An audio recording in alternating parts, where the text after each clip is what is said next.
Hey everyone, tonight we're traveling back to a quiet medieval town where the streets are still wrapped in darkness and almost every window remains black. The marketplace is empty. The church bell has not yet announced a new day, and nearly everyone is still asleep beneath rough wool blankets. Yet behind one small timber building, a faint orange glow already flickers through tiny wooden shutters. Long before farmers enter their fields, before merchants open their market stalls, and even before the first rooster begins crowing, one of the busiest people in the entire village has already begun working. Tonight, we're not becoming a knight, a merchant, or a wealthy noble. Instead, we're stepping into the worn leather shoes of an ordinary medieval baker, a person whose exhausting day begins while the rest of the world is still dreaming. By the end of our journey, you may discover that few occupations demanded more patience, strength, and endurance than the simple task of making bread for an entire community. Imagine opening your eyes sometime around 2 o'clock in the morning inside a tiny timber cottage connected directly to your bakery. The room is almost completely dark except for the last faint glow of yesterday's fire resting beneath a blanket of grey ash. Outside, cold wind slips through narrow village streets while a thin mist settles gently over the rooftops. Every muscle in your body still aches from yesterday's work. Your hands remain rough from kneading heavy dough. Your shoulders are sore from carrying sacks of grain, and your clothes still carry the familiar smell of flour, smoke, and burning oak wood. Yet there is no opportunity to remain comfortably beneath your blanket. Hundreds of people throughout the village will expect fresh bread before sunrise, and every one of those loaves depends entirely upon what you accomplish during the next several hours. You quietly rise without disturbing the rest of your family, carefully placing another thick log upon the dying fire before pulling a heavy wool cloak around your shoulders.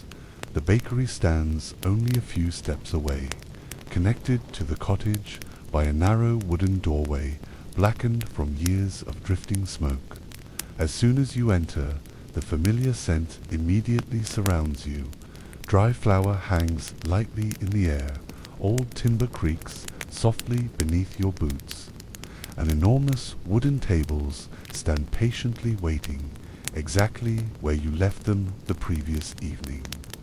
Against one wall rests the heart of the entire bakery, massive stone oven built from thick blocks capable of holding tremendous heat for many hours. At this moment, however, it sits cold and silent. Before even a single loaf of bread can be baked, that enormous oven must first be brought back to life. Starting a medieval oven is a job requiring both strength and patience. Unlike modern kitchens, where heat appears with the simple turn of a switch, you begin by carefully stacking dry oak logs deep inside the wide stone chamber. Small bundles of straw and kindling are placed beneath heavier pieces of wood before a tiny flame finally catches, slowly spreading through the carefully arranged pile. At first, the fire seems almost disappointing, producing little more than gentle crackling sounds and thin ribbons of smoke climbing toward the dark chimney above.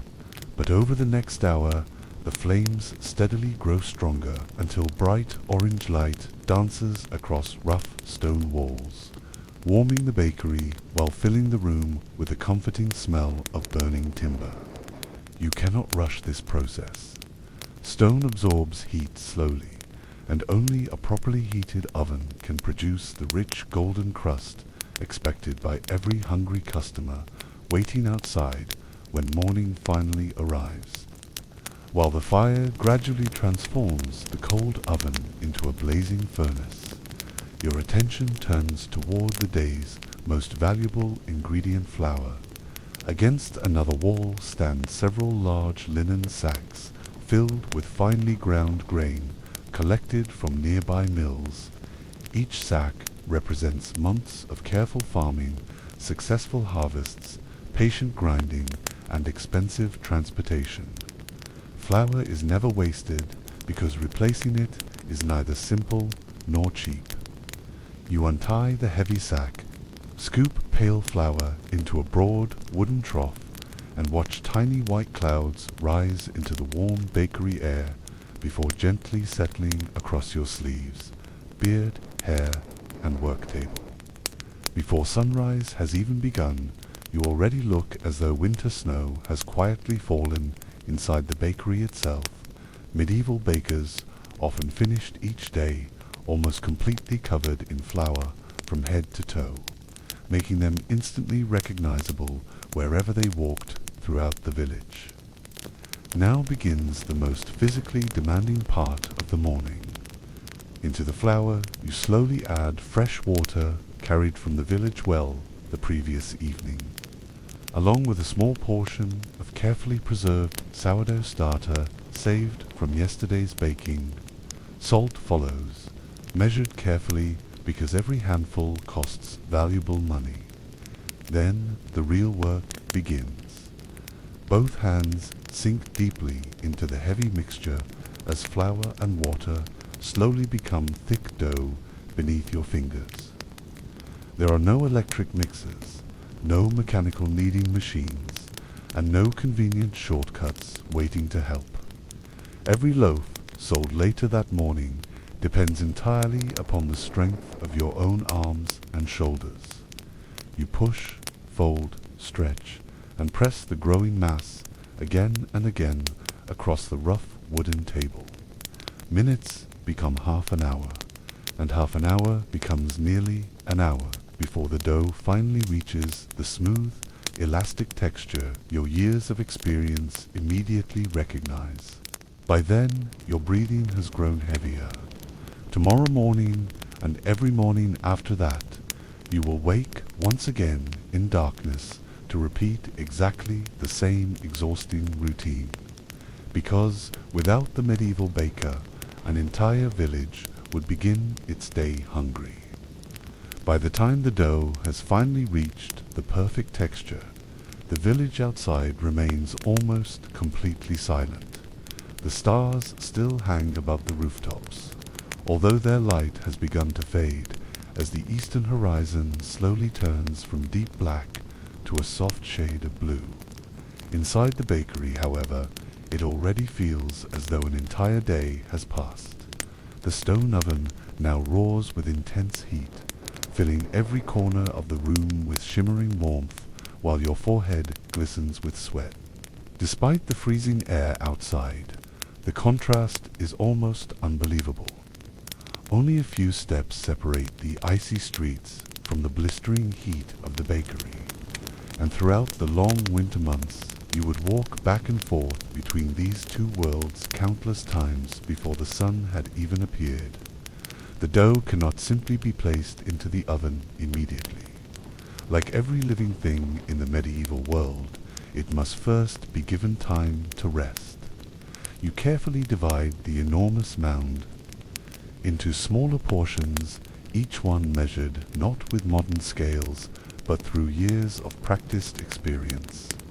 Your hands know exactly how heavy a village loaf should feel.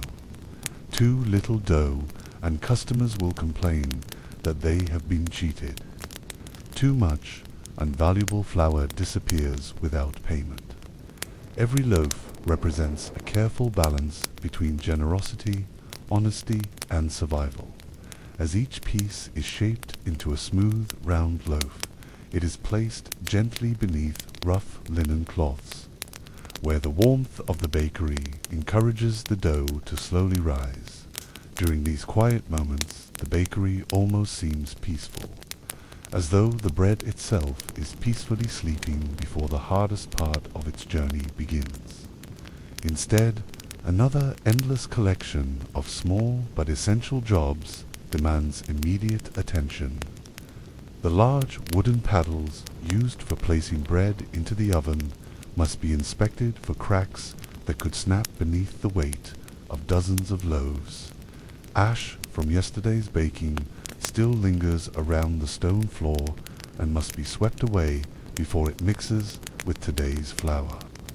Buckets of fresh water need refilling.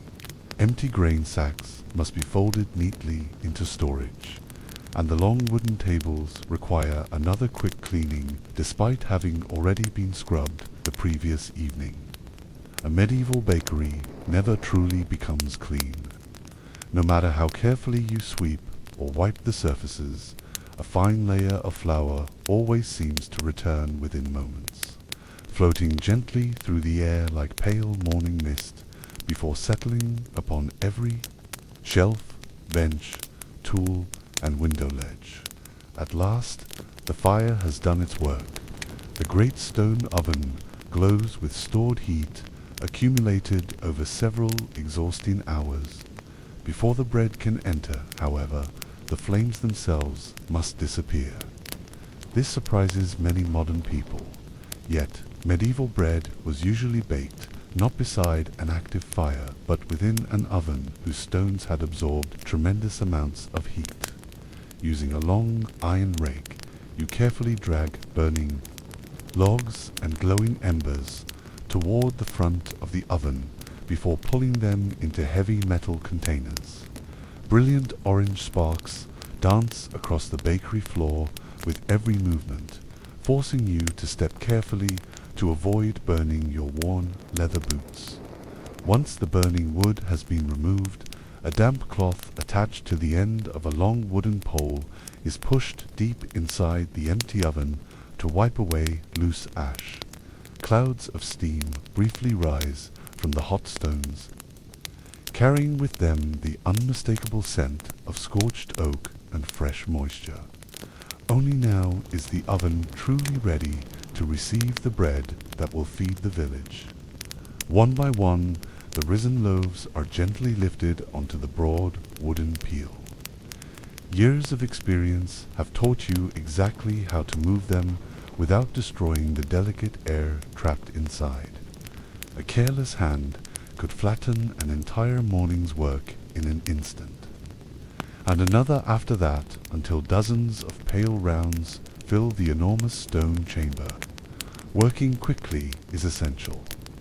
Every second that the heavy oven door remains open allows precious heat to escape into the room. When the final loaf disappears into the oven, the thick wooden door is closed once more, sealing inside enough warmth to slowly transform simple dough into fragrant bread over the next hour.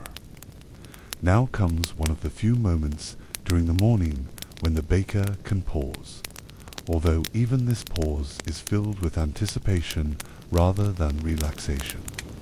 There are no glass windows through which you can watch the bread baking. No timers quietly count the passing minutes. Everything depends upon experience sharpened through years of repetition. You judge the oven's temperature by the color of its stones, the warmth against your face, and the faint smell drifting through tiny gaps around the wooden door. Older bakers often claimed they could tell the exact stage of baking simply by listening. The quiet crackling of the crust, the changing sound of steam escaping from the loaves, even the subtle aroma spreading through the bakery all became familiar signals guiding every decision. Baking was as much an art learned through patience as it was a practical trade. As the wonderful smell of fresh bread slowly begins escaping into the chilly morning air, the first signs of life appear outside. Somewhere beyond the bakery walls, a rooster finally announces the coming day with an energetic crow. A dog begins barking in response. Farmers prepare their horses. Milkmaids carry empty buckets toward waiting cows, and merchants arrange carts that will soon roll toward the busy marketplace.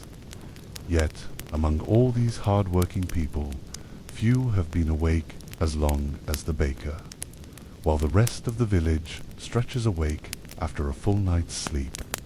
You have already spent several exhausting hours lifting heavy sacks, tending roaring fires, kneading dough, cleaning the bakery, and filling the oven with the very food that will accompany nearly every meal eaten before sunset.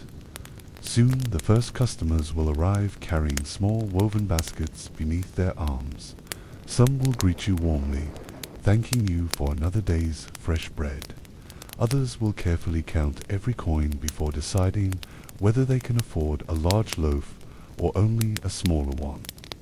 Children sent by their parents will stand quietly at the doorway, their eyes fixed upon the oven as the irresistible smell fills the cool morning air.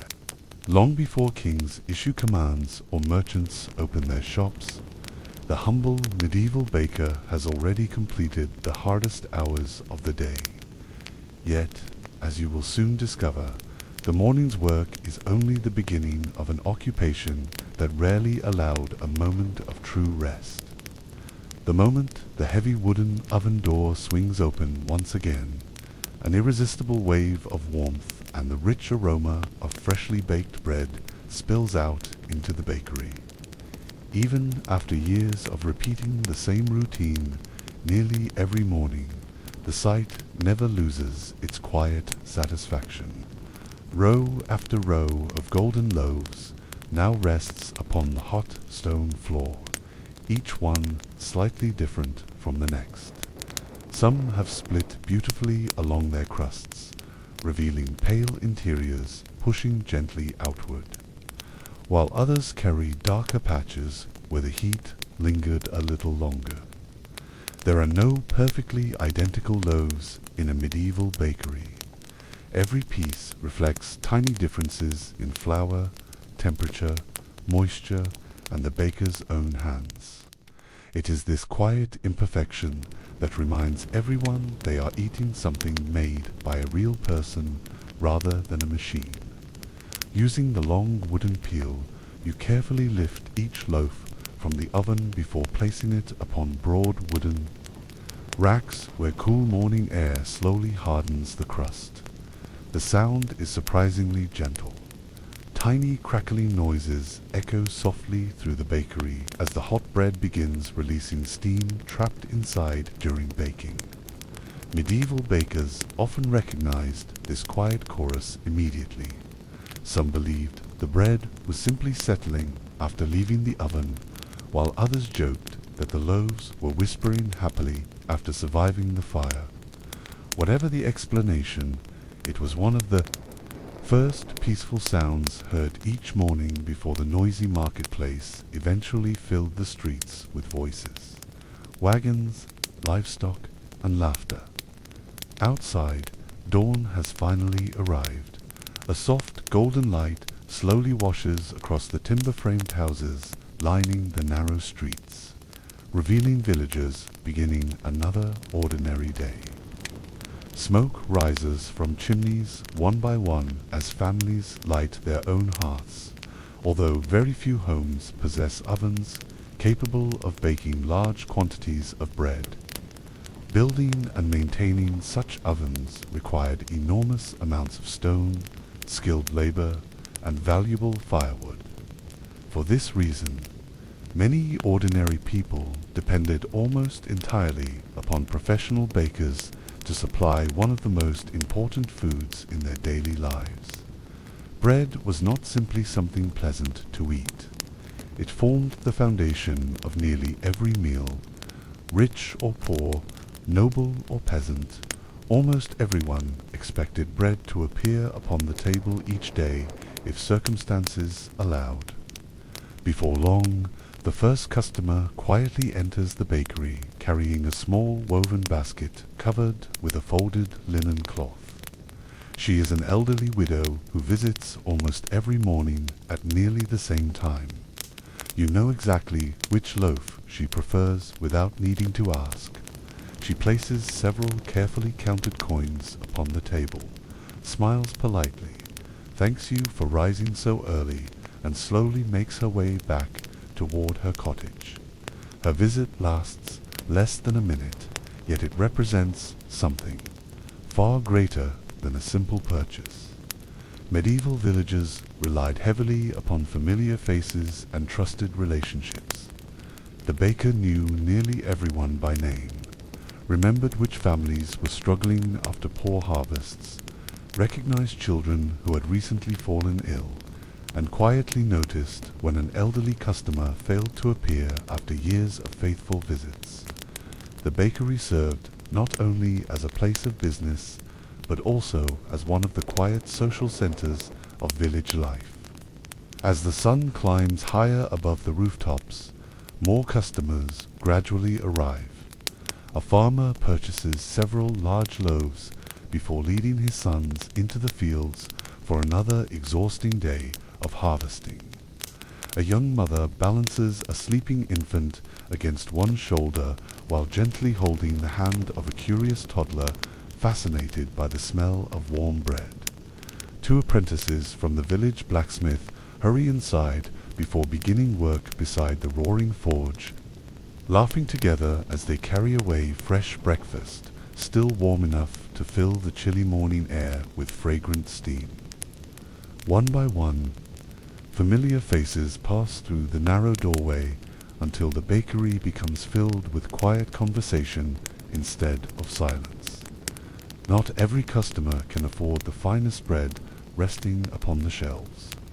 Medieval society contained enormous differences between wealthy households and struggling laborers, and those differences often appeared most clearly in the food people purchased. Wealthier families usually preferred lighter loaves made from finely sifted wheat flour. Their bread looked pale, soft, and smooth, requiring expensive grain carefully cleaned before grinding. Poorer families often purchased darker bread containing rye, barley, oats, or even peas mixed into the flour whenever wheat became scarce. These loaves were heavier, denser, and sometimes carried a slightly sour taste unfamiliar to modern palates. During years of poor harvests, bakers occasionally stretched precious flour by adding chestnuts, beans, or other ingredients simply to ensure enough bread remained available for everyone. While such loaves lacked elegance, they often meant the difference between eating and going hungry. Occasionally, customers arrive carrying their own prepared dough rather than purchasing finished bread. In many medieval towns, ordinary homes lacked proper ovens, so families mixed dough themselves before bringing it to the communal baker for cooking. Throughout the morning, your bakery fills with baskets covered in cloth, each marked carefully to avoid confusion once baking begins. Some housewives tie small ribbons around their baskets. Others carve simple symbols into wooden boards placed beneath the dough, while a few rely upon distinctive shapes easily recognized by the baker. Great care must be taken to return every loaf to its rightful owner. Accidentally exchanging one family's bread for another's might seem like a small mistake today, but in the medieval world it could create arguments lasting weeks. Between serving customers, there is scarcely a moment to breathe. More flour must be measured.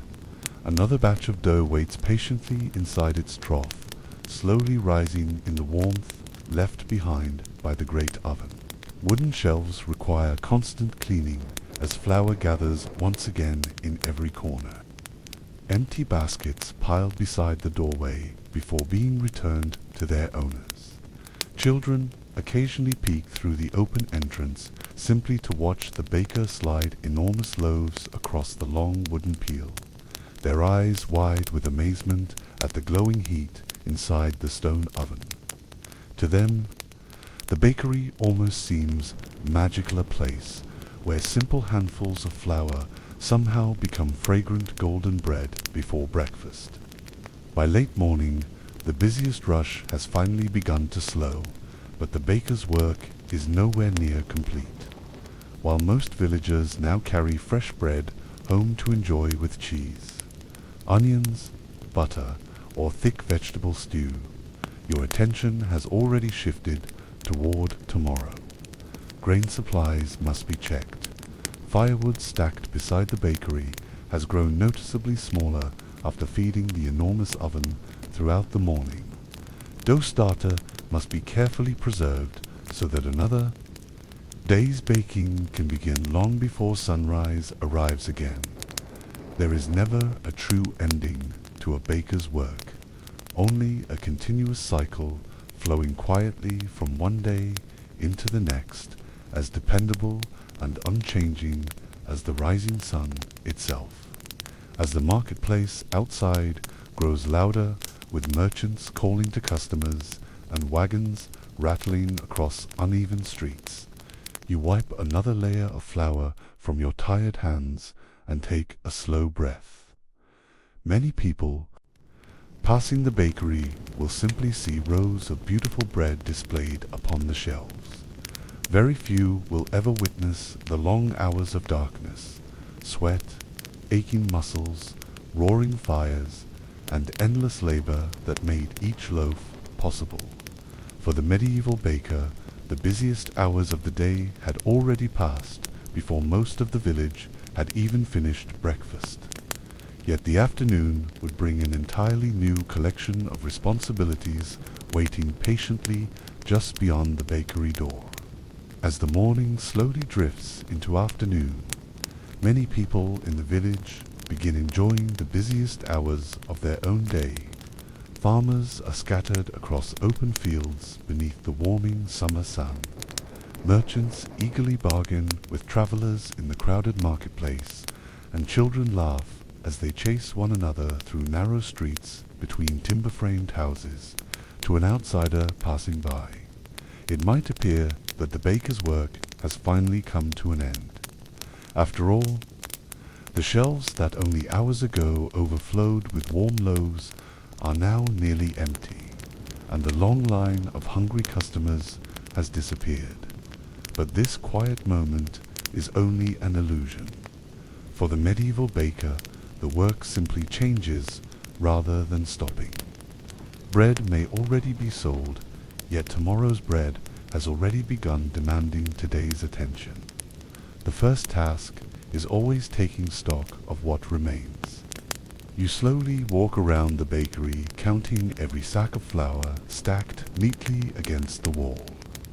Some are still nearly full, while others sag almost empty after another demanding morning.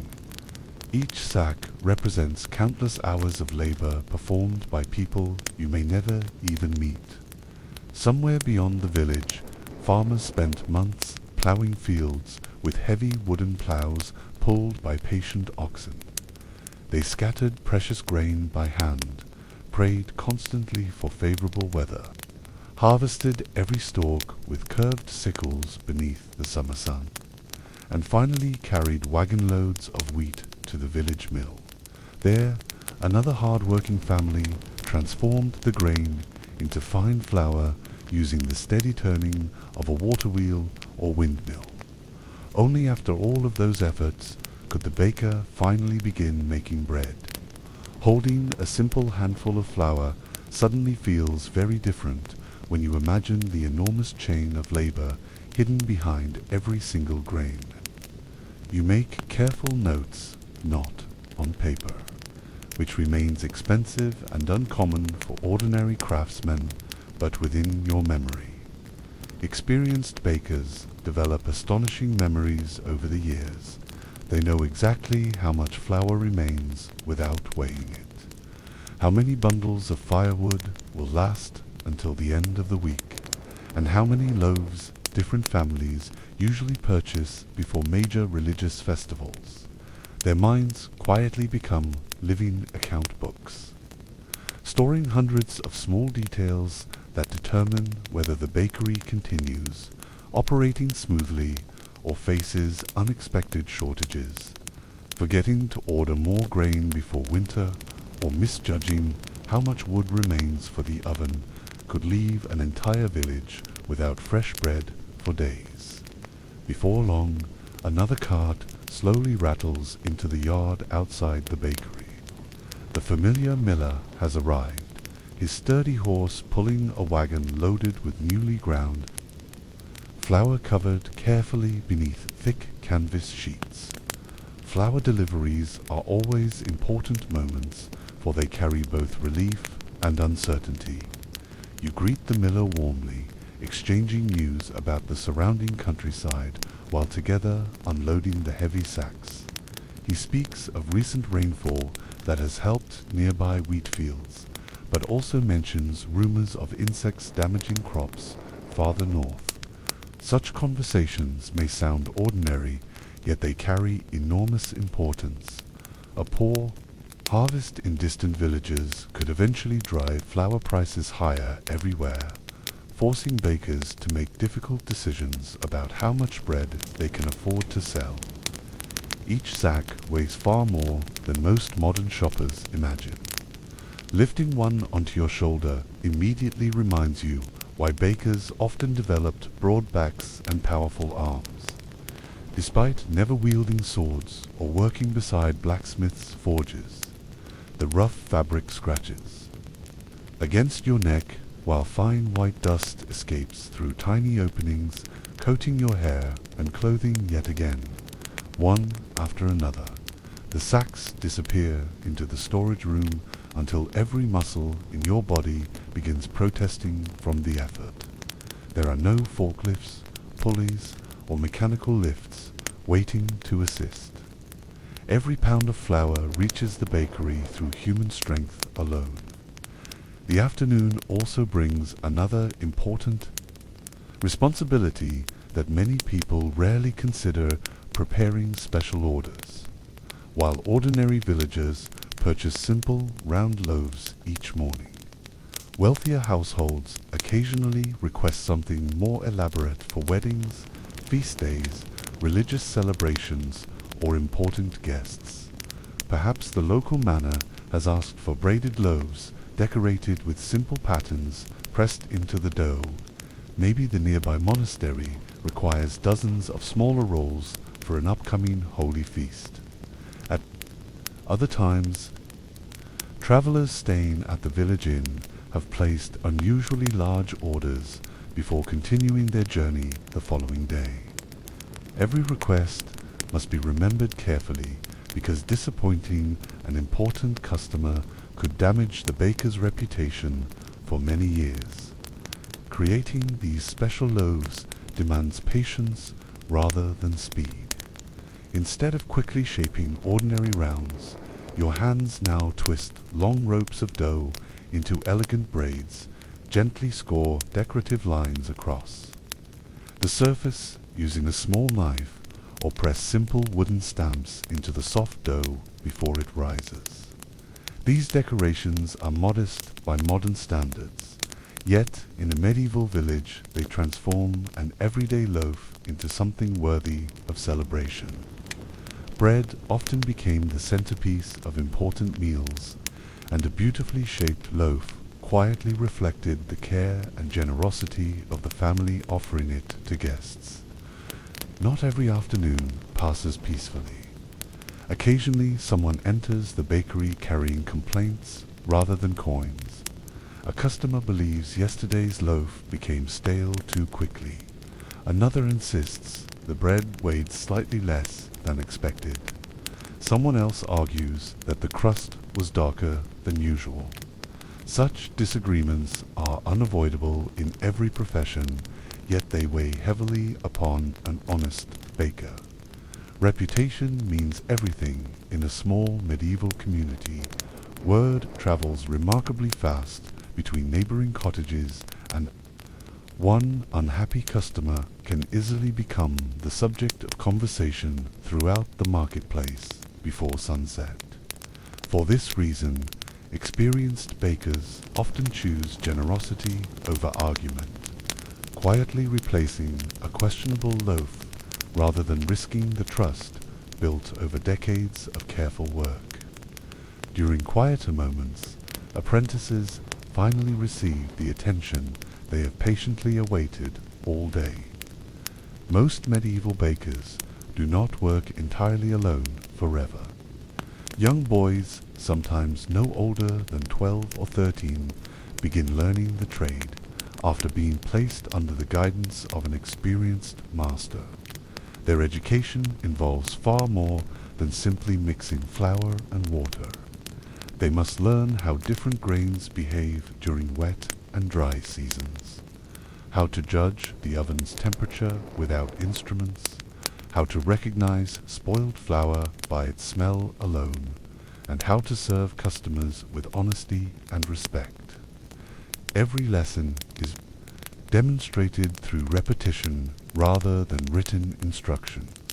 A mistake is corrected immediately, then repeated again until it becomes second nature. The apprentice's life is rarely easy.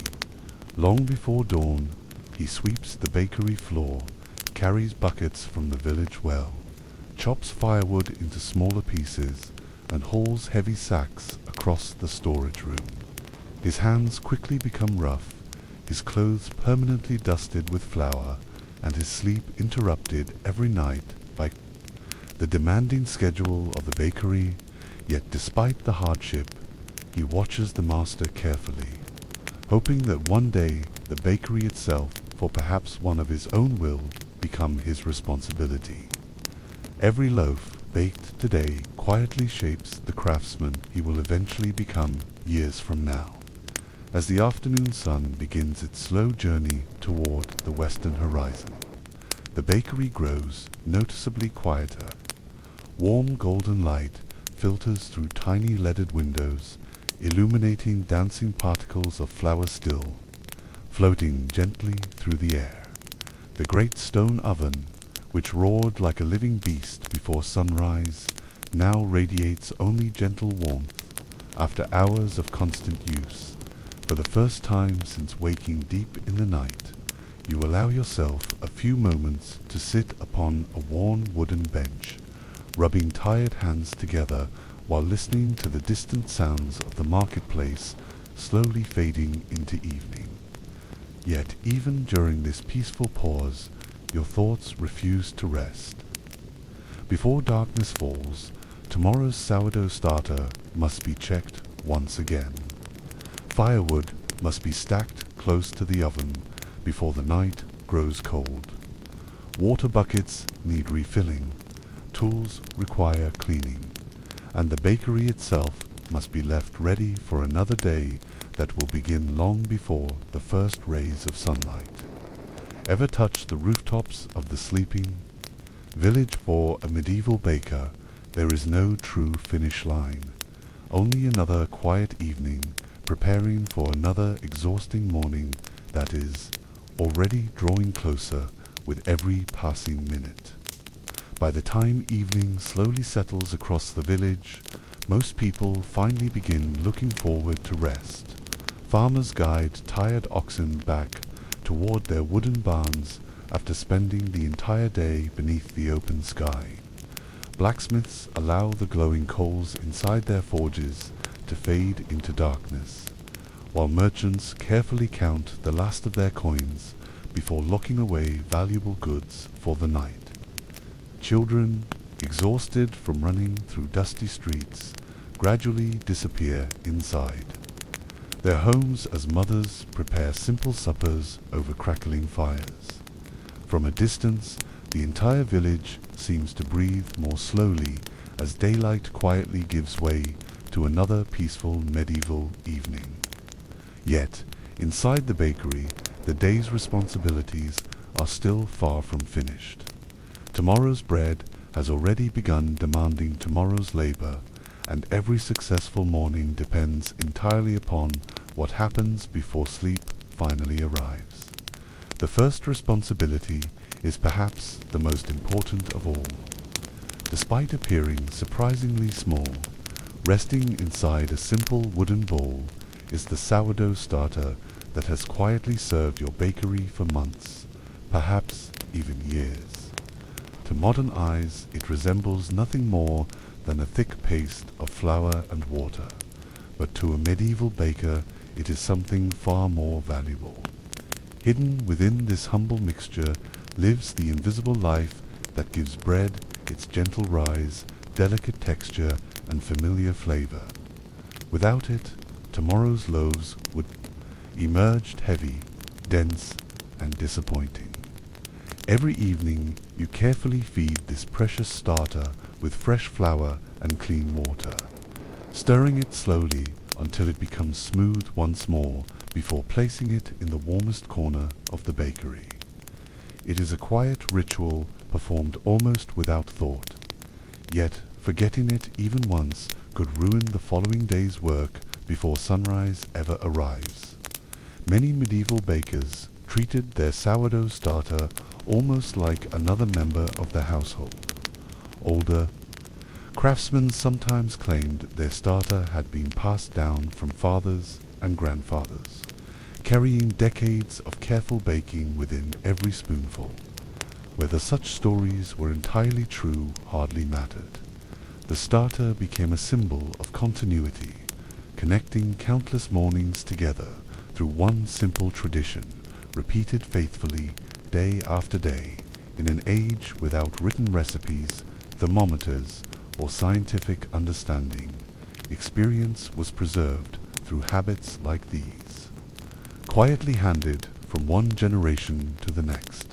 Once tomorrow's dough has been prepared and left to begin its slow overnight fermentation, attention shifts toward cleaning the bakery itself.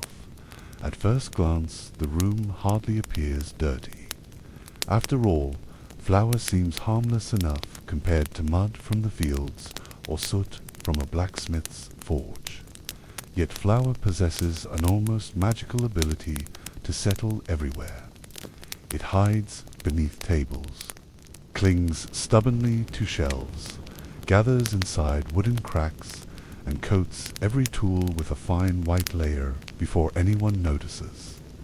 If left unattended, it attracts insects, moisture, and mice eager to feast upon even the smallest forgotten scraps.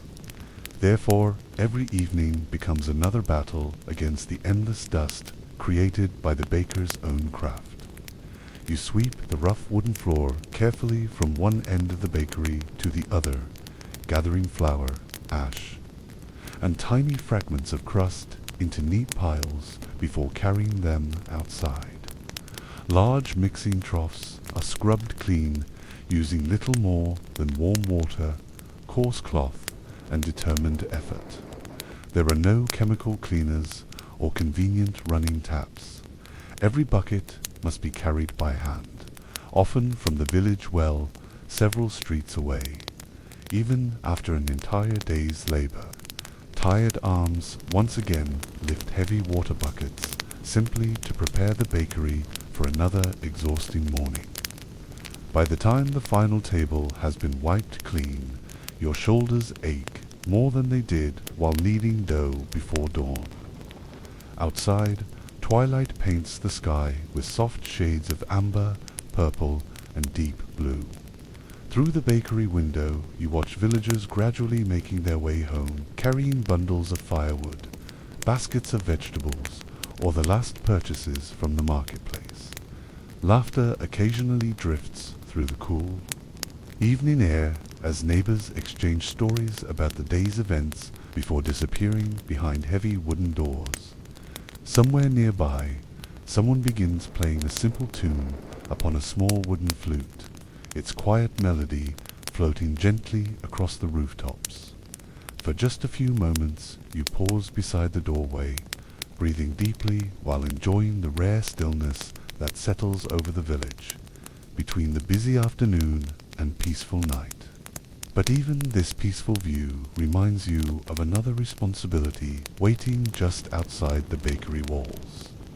Firewood, the enormous stone oven that fed the village this morning, consumed an astonishing amount of timber. Without enough dry wood stacked nearby, tomorrow's fire will never reach the tremendous heat required for proper baking. Taking a small handcart, you walk toward the woodpile where carefully split oak logs have been seasoning beneath a simple shelter for many months. Each log feels heavier than the last after such a long day, yet you continue loading them one by one until the cart groans beneath the weight. Slowly you wheel the timber back toward the bakery, stacking it neatly beside the oven where it will remain dry and ready before 2 o'clock tomorrow morning. As darkness finally settles over the village, another visitor quietly knocks upon the bakery door. It is not a customer hoping to buy bread, but the village priest, making his usual evening rounds. He greets you warmly, asking about your family before mentioning the upcoming feast day that will soon bring larger crowds to church. More bread will be needed next week, he explains gently, as travelers from neighboring villages are expected to attend the celebration. You nod politely while silently calculating how much additional flour, firewood, and labor such an order will require. Medieval bakers rarely enjoyed the luxury of refusing requests from the church, and religious festivals often transformed already exhausting weeks into nearly impossible ones. After the priest departs, your own family gradually gathers inside the small cottage connected to the bakery. The evening meal is wonderfully simple. Thick vegetable pottage simmers slowly inside a blackened iron pot, suspended above glowing coals. Fresh bread, perhaps one loaf that cracked imperfectly during baking and could not be at the center of the wooden table beside a small piece of cheese, onions, and perhaps a little butter if the family has been fortunate. There are no extravagant feasts awaiting the baker despite spending every day surrounded by bread. Hunger earned through honest work makes even the simplest supper taste deeply satisfying. Conversation around the table remains gentle and unhurried. Your children eagerly describe what they learned while helping in the garden or delivering bread earlier that morning. Your wife quietly mentions which neighbors stopped by during the afternoon and what news spread through the village marketplace. Perhaps someone nearby is expecting a child. Another family plans a wedding before autumn. An elderly neighbor has fallen ill. In a medieval community, such ordinary conversations quietly weave together the fabric of everyday life. The bakery hears nearly every story eventually, for almost everyone passes through its doorway at least once each day. Eventually, one by one, candles are carefully extinguished until only the glowing embers inside the hearth continue illuminating the cottage with their soft orange light. You stretch aching fingers that have spent countless hours kneading, lifting, carrying, sweeping, and shaping bread from before sunrise until long after sunset. Every muscle quietly reminds you of the day's work. Tiny burns from the oven sting gently against your skin. Flour still lingers stubbornly beneath your fingernails despite repeated washing, and the familiar scent of smoke has settled permanently into your clothes. You lower yourself onto the simple straw mattress with a deep sigh, listening as the village outside slowly falls silent once again. Somewhere in the distance, an owl calls from the edge of the forest. The final lanterns disappear behind shuttered windows, and even the marketplace that bustled with life only hours ago now lies empty beneath a sky filled with brilliant stars. At last, sleep begins to overtake you. Yet, before your eyes fully close, one quiet thought passes through your mind. In only a few short hours long before the rooster crows, before the church bell rings, and before anyone else in the village begins, another day will rise once again into the darkness. Place fresh logs inside the great stone oven. Dust your hands with flour and begin the entire endless cycle all over again. For the medieval baker, every loaf of bread carried the weight of another sleepless night, another day of honest labor, and another silent promise that no neighbor would wake hungry when morning finally arrived. When midnight quietly passes and most of the village remains wrapped in peaceful dreams, your body has barely enjoyed a few precious hours of rest before another day silently begins. There is no loud alarm clock waiting beside your bed, no glowing watch to tell you the time, and certainly no opportunity to press a button for just 5 more minutes. Instead, your body itself has slowly learned the rhythm of the bakery. After years of repeating the same demanding routine, you often wake naturally sometime during the darkest part of the night, long before the first hint of dawn appears beyond the distant hills.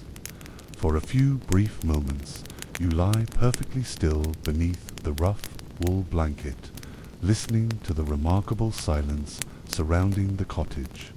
The only sounds are the gentle crackling of fading embers inside the hearth, the occasional whisper of wind slipping between wooden walls, and the soft breathing of your family still asleep.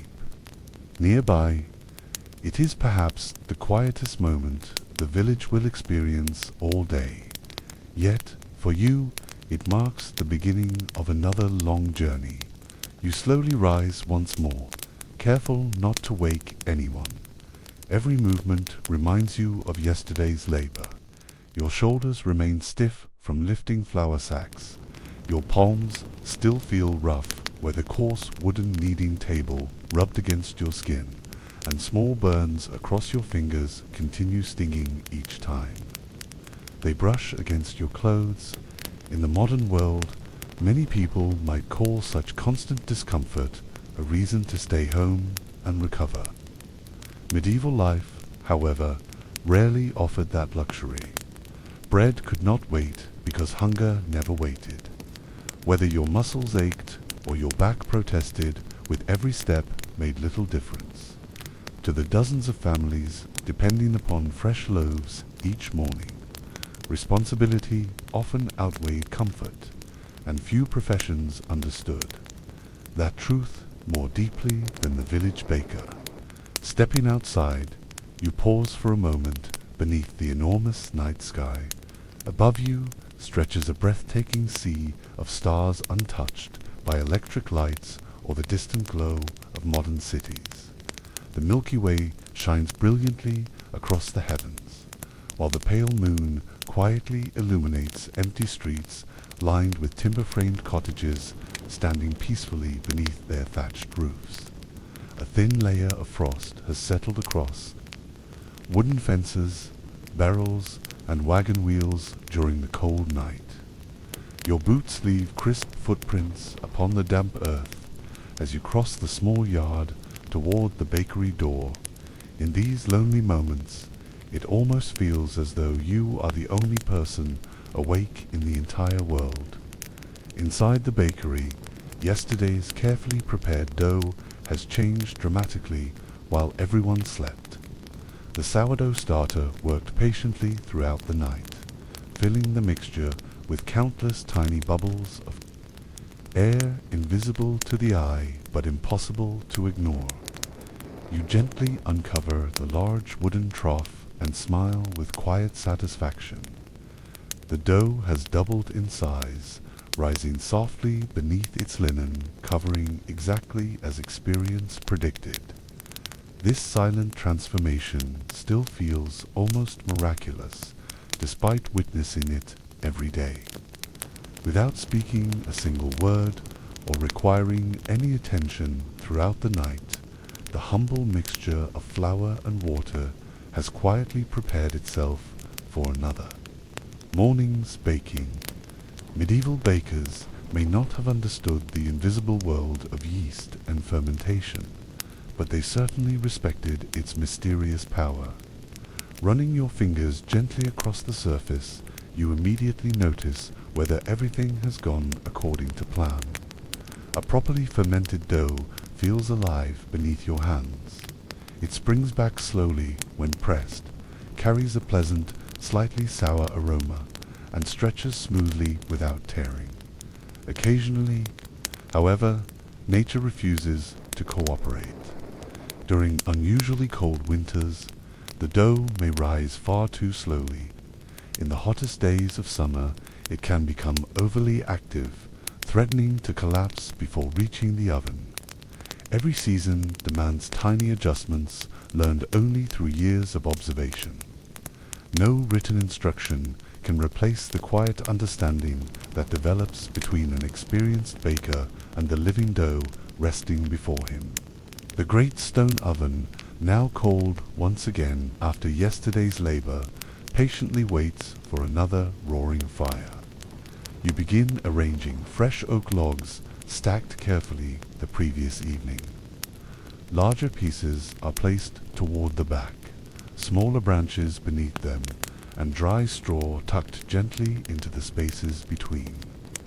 Every movement has become instinctive after thousands of mornings repeating exactly the same task. Striking flint against steel produces a shower of bright sparks before one finally catches the waiting straw. Thin curls of smoke rise lazily at first, followed by tiny orange flames that slowly begin climbing through the carefully arranged wood.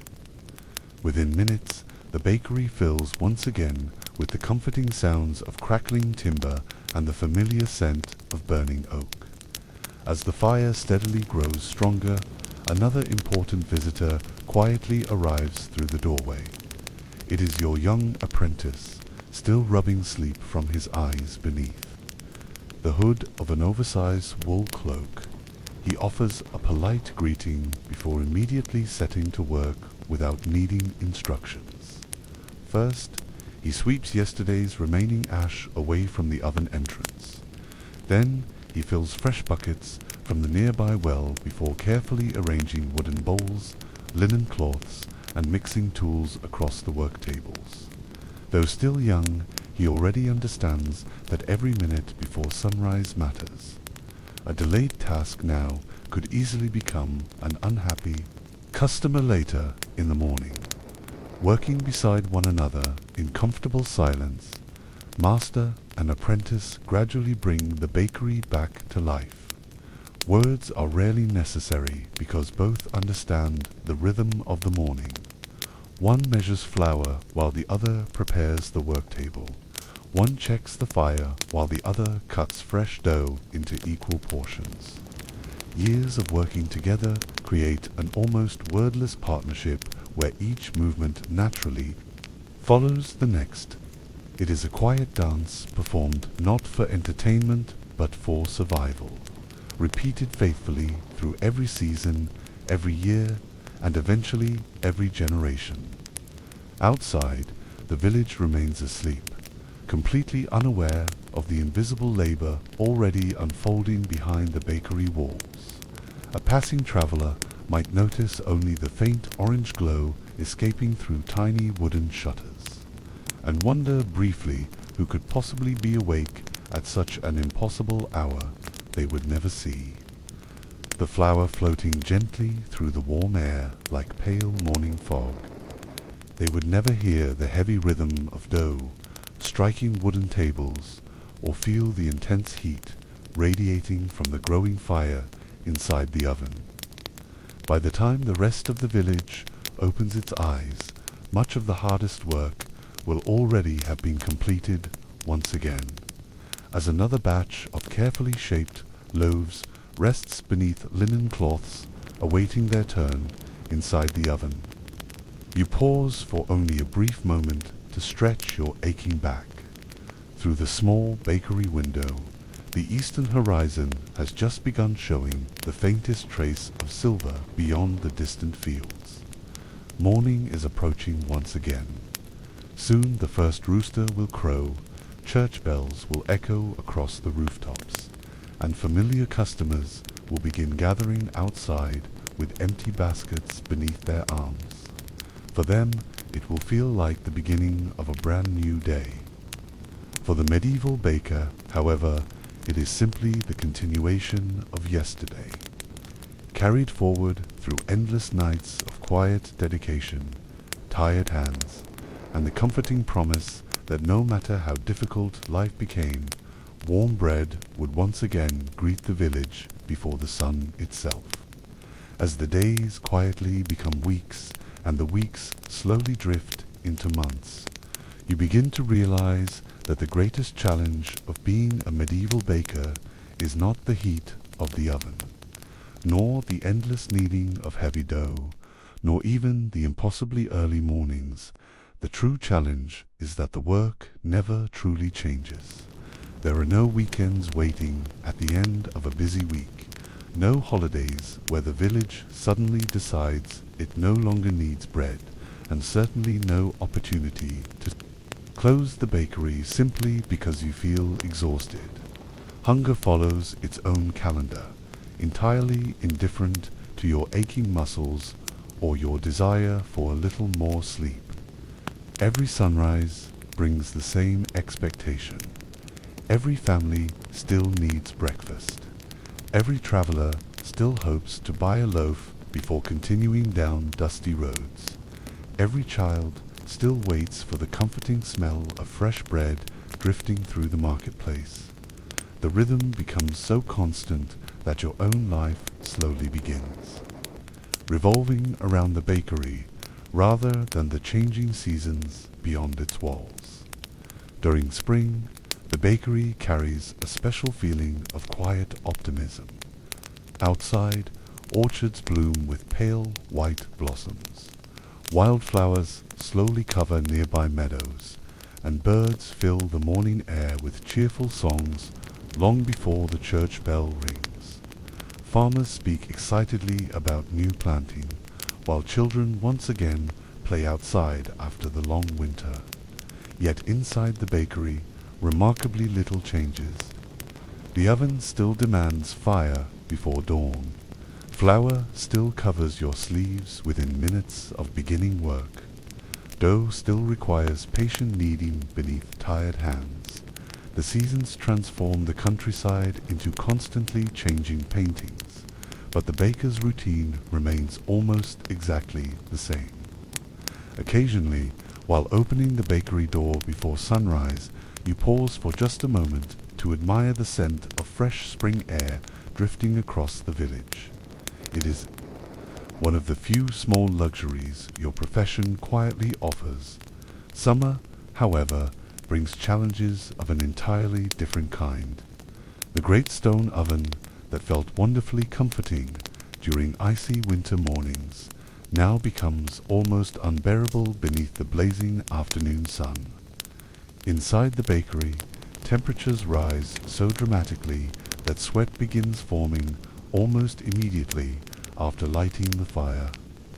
Tiny rivers of perspiration run down your forehead before disappearing into your beard, while your linen shirt clings heavily against your back. Flour sticks stubbornly to damp skin, creating a pale coating across your arms that seems impossible to wash away completely. Even opening the bakery windows offers little relief, for the warm summer air outside feels only slightly cooler than the heat trapped inside by the enormous oven. The dough itself behaves differently during these warmer months. Fermentation speeds up considerably, forcing you to work more quickly than usual. Leave a bowl of dough unattended for too long, and it may rise beyond its perfect point before the oven is ready. You learn to adjust instinctively, adding slightly cooler water, shortening resting times, or moving dough into the coolest corner of the bakery, where thick stone walls shield it from the afternoon heat. Modern bakers often rely upon carefully controlled temperatures and mechanical refrigeration. Medieval bakers possessed only experience, observation, and patience. Every adjustment existed entirely within the baker's memory rather than inside written instructions. Harvest season transforms the entire village into one enormous workplace. From sunrise until sunset, nearly everyone labors in surrounding fields, gathering precious grain before autumn storms arrive. Even the bakery becomes unusually busy. Farmers who have worked since first light often arrive covered in dust and straw, eager to purchase fresh bread before returning to the fields. Sometimes they carry newly harvested grain directly to the mill, proudly discussing this year's crop while hoping favorable weather continues for just a little longer. You listen carefully to every conversation because the harvest determines your own future almost as much as theirs. A successful harvest promises plentiful flour throughout the coming year. A disappointing one quietly plants seeds of worry long before winter ever begins. Then autumn arrives, painting forests with rich shades of gold, amber, and crimson. Cool mornings return, making the warmth of the bakery feel welcoming once again. Smoke rises from countless chimneys as villagers prepare homes for another long winter. The marketplace becomes crowded with barrels of apples, onions, cabbage, pumpkins, and freshly harvested root vegetables waiting to be stored before frost arrives. Bakers often find themselves preparing larger quantities of bread during this season as families gather supplies for colder months ahead. Travelers also become more numerous, hoping to complete long journeys before winter roads grow dangerous. Every additional customer means another handful of flour measured carefully, another loaf shaped by hand, and another few moments spent standing before the relentless heat of the oven. Winter, however, remains the greatest test of endurance. The village changes completely beneath deep blankets of snow, while icy winds whistle through narrow streets between frozen cottages. Before stepping outside each morning, you wrap yourself in the thickest cloak available, knowing that only moments later you will be standing beside an oven hot enough to bake dozens of loaves. The constant movement between freezing air and intense heat leaves your skin cracked and painfully dry. Your hands become rougher than ever before, tiny cuts appearing across your knuckles despite every effort to protect them. Carrying water from the well grows especially difficult once ice forms across its surface, requiring heavy buckets to be filled through small openings chipped carefully into the frozen water each morning. Even during violent snowstorms, the bakery cannot simply close its doors. Villagers still need bread. In fact, during severe weather, they often depend upon it even more. Roads become nearly impassable, wagons remain trapped inside barns, and many families avoid unnecessary travel altogether. Yet somehow, through drifting snow and bitter winds, people still make their way to the bakery carrying baskets beneath heavy cloaks. They stamp snow from muddy boots before entering the wonderfully warm room filled with the familiar aroma of fresh bread. For just a few minutes, the bakery becomes more than a place of business. It becomes a refuge where neighbors exchange news about weather, share concerns for elderly relatives, and warm frozen hands beside the comforting heat of the great stone oven. There are days when illness quietly creeps into your household as well. Perhaps your youngest child develops a fever, or your wife spends several days to week to help with ordinary chores. Maybe even you awaken with a sore throat, aching joints, and a pounding headache after weeks of exhausting labor. In the modern world, such moments often mean calling the workplace to explain your absence. Medieval bakers possessed no such option unless sickness became truly overwhelming. The fire still had to be lit. Dough still required kneading, and bread still needed baking. Often you continued working despite feeling miserable, driven not only by necessity but by the knowledge that dozens of neighboring families relied upon your labor each morning.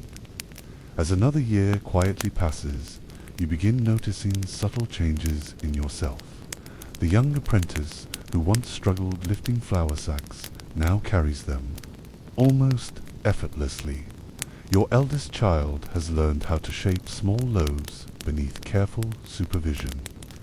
Tiny lines have appeared around your eyes from years spent squinting into the glowing oven, while your hair carries more flour than ever before, though from a distance it almost resembles the first signs of age itself. Without realizing it, the bakery has slowly become more than your occupation. It has become the steady heartbeat around which your entire life quietly revolves, marking the passage of years not through calendars, but through countless mornings that all began in darkness and ended with the comforting smell of fresh bread drifting gently across a sleeping medieval village.